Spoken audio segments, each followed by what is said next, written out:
Good evening. I've been told I have to stay within this little circle. Hi, I'm Kabir Khan. I'm a filmmaker from what sometimes we call Bollywood, which some of us sometimes don't like, but we've grown to accept it. Thanks to the theme that was offered from today's event, I think, therefore I am, a truly profound statement from the French philosopher about whom I started reading and discovered that there's some great insights that and things that I could really relate to from his writings.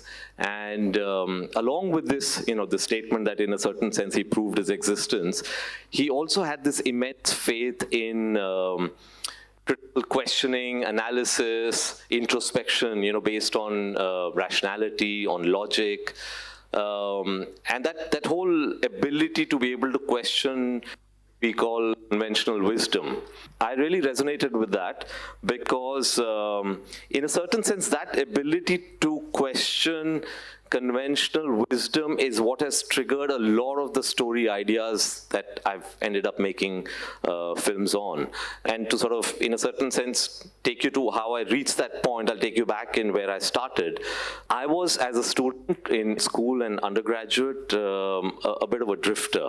And it's only thanks to my sister who was trekking in Kashmir the year she was supposed to appear for a film school entrance exam that she missed. And so the next year when I graduated, I said, wherever you're going, just pick up another form for me too. And that's how I landed up in film school. And but of course, the moment I entered film school, I knew this was my calling and this is what I wanted to do. I had developed a passion for the visual medium, which came from something else, which plays a very important role in the way my stories have been shaped, in the way my experiences have been shaped, and that's travel.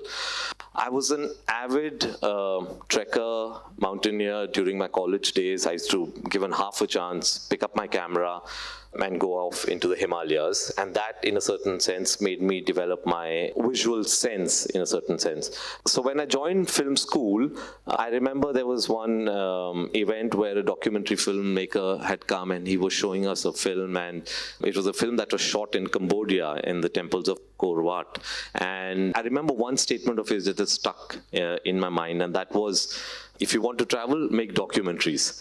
And suddenly I thought, it was all coming together for me with my love for the visual medium, travel, and the moment I left film school, I latched on to a very senior journalist at that point in time called Saeed Naqvi. Saeed Naqvi was at that point known as the headhunter, because he would go and get the sort of interviews with all the heads of state. Gorbachev's first interview when he became head of state Soviet Union, the erstwhile Soviet Union, was with Saeed Naqvi. Saeed Naqvi was one of the first to get Nelson Mandela, a huge lineup. So I said, if I can latch on to Saeed Naqvi, I get to travel, I get to do documentaries, and that's what happened. I was fortunate and really privileged to associate with Saeed Naqvi immediately after film school. And then I traveled with him over the next 5 years to close to 60, 70 countries. And why that is very important, and the reason why I'm mentioning that here, is that it's those 5 years that gave me the ability and the insight to question what otherwise you would take as gospel. At that point in time, international news was coming to us only through the prism of BBC and CNN, and Saeed Naqvi would always question as to why do we have to always get news through their prism, because there's a certain different perspective that us as Indians or South Asians need. And nobody was traveling from India in those days reporting on news, and that's what he started doing. And I was his cameraman, editor, researcher, tripod carrier, everything sort of rolled into one. And I'll narrate a very interesting anecdote where we were doing this research. At that point in time, the Soviet Union had just recently broken up, and there was this series on BBC which was talking about the rise of Islam in the Central Asian republics of Soviet Union, and we saw this documentary which was talking about this movement in Uzbekistan and Kazakhstan and Turkmenistan and Kyrgyzstan. And we decided, let's go and explore this. That's one of my first assignments. And the very evening that we landed in Tashkent, Saeed Bhai said, take the camera out. We went out onto the streets, and we started stopping people and saying, where's the nearest masjid? We spent 8 hours on the road. Not one person could point us to the nearest masjid. And this was a country that was ostensibly being taken over by militant Islam. And that was such a big learning, because I suddenly realized that there is a difference between the story that's being told to us and the story that should have been told to us. And going forward with Saeed Naqvi, that's how I started approaching all my stories, always looking for something which is not apparent, always looking for things that have not necessarily been told to us.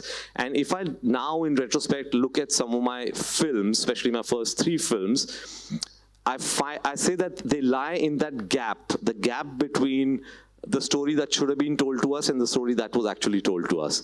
And in following this documentaries, there was also a certain sense of frustration that I was getting as a filmmaker, because at that point in time I wasn't getting direct access to audiences. This was pre-OTTs and pre the YouTube, and I at that point was dabbling with the thoughts of, should I be telling my stories on the larger screen, because there is no platform larger and more powerful than mainstream in this country.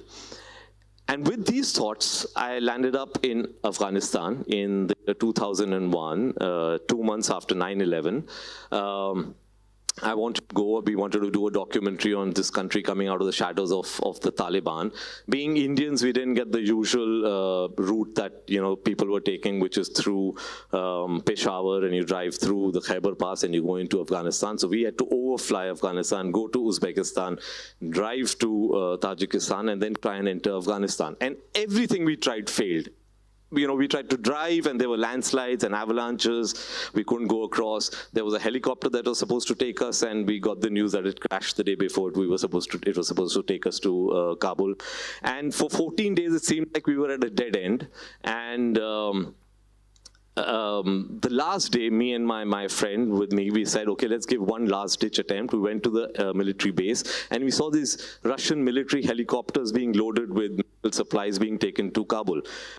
So we sort of took the Russian pilot aside and did a bit of an Indian thing and showed him some dollars. He took a large amount of that, and he made us get into this helicopter band, and that's it. The helicopter took off, and we were on our way to Kabul. And it's a short, about 45-minute helicopter ride through the Hindu Kush mountains, and we were somewhere near Kabul, and suddenly he brings the helicopter down, and about 20 feet above the ground, in the middle of nowhere. There's snow all over. This is late November, and 360 degrees just mountains and snow. And the chopper's hovering about 20 feet above the ground, and he says, jump. And I said, you've taken $2,000, the least you can do is, drop us down. And then he gave us some technical jargon about, if the chopper goes down, then it needs 20 minutes to reboot, I'll be off the radar, and I can't take you to the base because you're civilians. So anyway, we hang and we jump off, and the chopper takes off. Now we're in the middle of nowhere, and we just see this one lone figure walking towards us, this big, stereotypical 6 feet 3 inches tall mujahideen, who's looking very angry because he's suddenly seen these 2 guys jump off a Russian military helicopter, and he comes towards us, and he's got this Kalashnikov in his hand, and he's looking very angry and asking us something in Dari. I thought that's it. That's the way my life has been written. This is it. Nobody will ever know we were in Afghanistan because nobody knew we boarded that chopper. And, we'll be lying there frozen to death for years to come. And as he was coming, the only thing we knew is that Afghans, and especially the Northern Alliance Mujahideen, have this great warmth for Indians. And we kept saying, Hindustan, Hindustan. And suddenly this Mujahideen stops. When he hears Hindustan, he smiles and starts singing, Mere Sapno Ki Rani, Kab Aayegi Tu. That's in a certain sense the Eureka moment for me. I said, okay, I need to tell stories on mainstream Bollywood because it's so powerful, it saved my life today. And I said, okay, that's how I'm going to proceed. Now, that decision having been taken, that I need to tell a story, what story do I tell? Because, Bollywood stories don't come naturally to me. I don't have that training. I don't have the ability to write those kind of stories. But a few days later, in that very trip, something happens with me, in a certain sense triggers off the story of my first film, Kabul Express. There was this sort of a natural fortress called Doab near the Tajik border in Afghanistan, where all the foreign mercenaries fighting for Taliban and Al-Qaeda were being caught and being taken in. And they were being sorted out from there and being sent out to the Guantanamo Bay and various detention centers around the world. Everybody over there, every journalist, every documentary filmmaker wanted to go to that prison. The Americans were exercising their checkbook journalism at that point in time, because Afghanistan, every 50 kilometers, there's a new warlord who wants his money before he can let you go. But again, we did the Hindustan card, and we got a jeep, free, no money to the warlords, and an 8-hour journey. We were in this natural prison. It's called Doab because it's a little island, river island, surrounded by 2 rivers and then surrounded by mountains. And the gate opens, we enter this courtyard, roughly twice the size of this stage. And there are about 45 of the so-called most dreaded terrorists sitting looking at exhibits in a zoo with shackles and everything. And now we don't know what to do. How do we even proceed with something like this? And then gradually we started talking to those who were from Pakistan because they knew our language. We could speak with them. And we spent a night over there. They cooked korma roti for us. We ate that and had a lot of conversations. And one of them, particularly Khalid, was somebody who would speak, a lot with us on camera, off camera.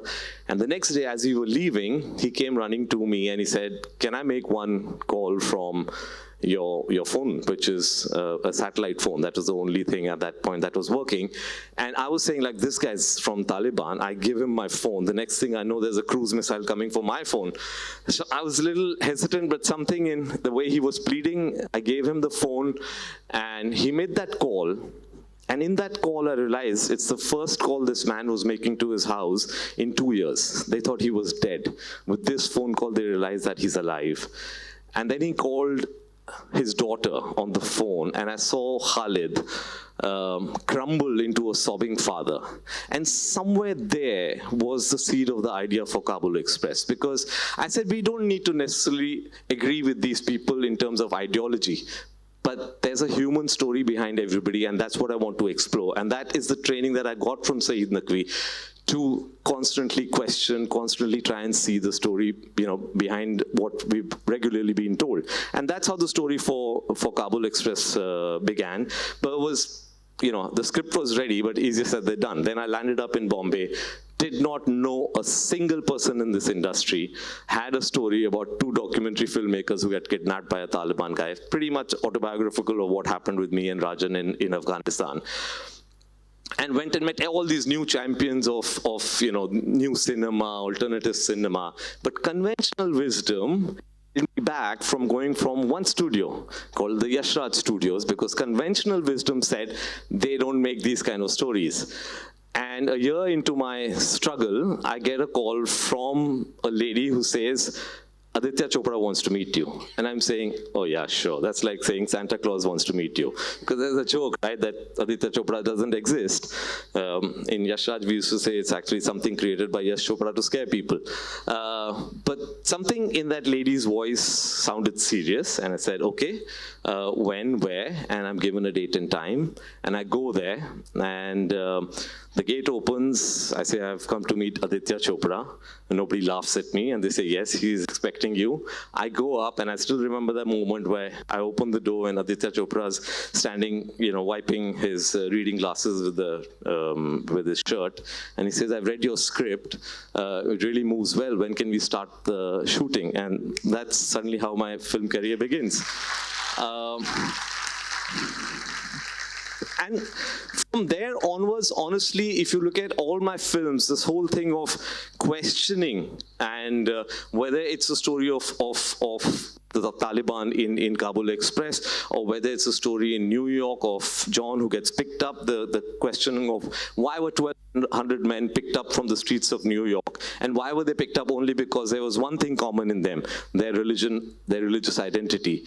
To even in Tiger, the whole questioning of, is this false sense of nationalism bigger than love, or does love override everything else? Or even a Bajrangi Bhaijaan, where a man questions a man who's grown up with a lot of propaganda, a lot of prejudices, and one day that man suddenly questions the very existence of the borders, not only the borders within our country, but also the borders outside, and realizes that no, humanity above all else. Order 83, where Kapil Dev questions, cannot India win the World Cup? When the whole world says that India has no chance, he questions it. And that famous line when he's asked, what are your chances of winning the World Cup? He turns around, which has now become an iconic line, and says, what else are we here for? And so he, in his thought, had already won the World Cup before he did it on the field. So there is this whole commonality, for me, which runs from the fact that, there's always have to question conventional wisdom moving forward. But I'm not unique, right? At the end of the day, all of us have that ability. All of us have the power to think. All of us have the power to question and create our own stories. And really, going forward, that's what I would say to everybody. All of us have stories to tell. And especially more than just stories to tell, all of us have a way of telling a story. Because a lot of people I sometimes find holding back, saying, what can I say? Every story has been told. But there's a lovely saying that says, yes, every story has been told, but you haven't said it as yet. So I think please go out, tell your stories. You don't need big cameras. You don't need the big screen. You just need a mind that's able to question, a mind that's able to look at things rationally, logically, try and see the stories behind, and go out to the world and say, thank you so much.